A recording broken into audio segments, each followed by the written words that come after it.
যুক্তরাষ্ট্রের national prayer breakfast অনুষ্ঠানে যোগ দেবেন জায়মা রহমান। চলছে ভিসা ও অন্যান্য প্রয়োজনীয় প্রস্তুতি। সেখানে প্রেসিডেন্ট ডোনাল্ড ট্রাম্পের সাথে বৈঠক, দুপুরের খাবার এবং রাতের খাবারে অংশগ্রহণ করবেন বিএনপির ভারপ্রাপ্ত চেয়ারম্যান তারেক রহমানের কন্যা জায়মা রহমান।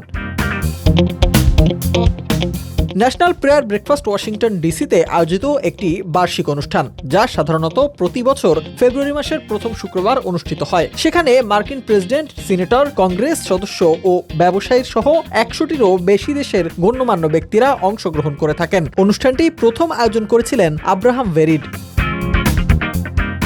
ধারাবাহিক বৈঠকের সাথে আগত অতিথিদের জন্য থাকে দুপুরের খাবার এবং রাতের খাবারের আয়োজন। জানা গেছে সবকিছু ঠিক থাকলে এটি হবে এ ধরনের বৈশ্বিক কোনো আয়োজনে জায়মা রহমানের প্রথম অংশগ্রহণ।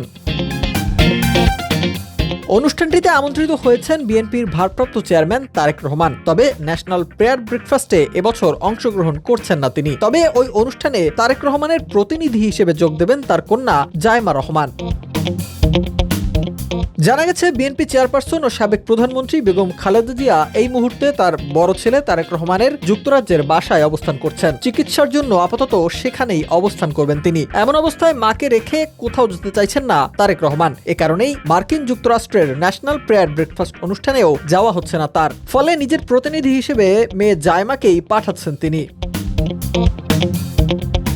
এর আগে বিএনপির মিডিয়া সেলের পক্ষ থেকে জানানো হয়, ন্যাশনাল প্রেয়ার ব্রেকফাস্ট অনুষ্ঠানে বিএনপির ভারপ্রাপ্ত চেয়ারম্যান তারেক রহমান সহ দলটির মহাসচিব মির্জা ফখরুল ইসলাম আলমগীর ও স্থায়ী কমিটির সদস্য আমির খসরু মাহমুদ চৌধুরীকে আমন্ত্রণ জানানোর খবর।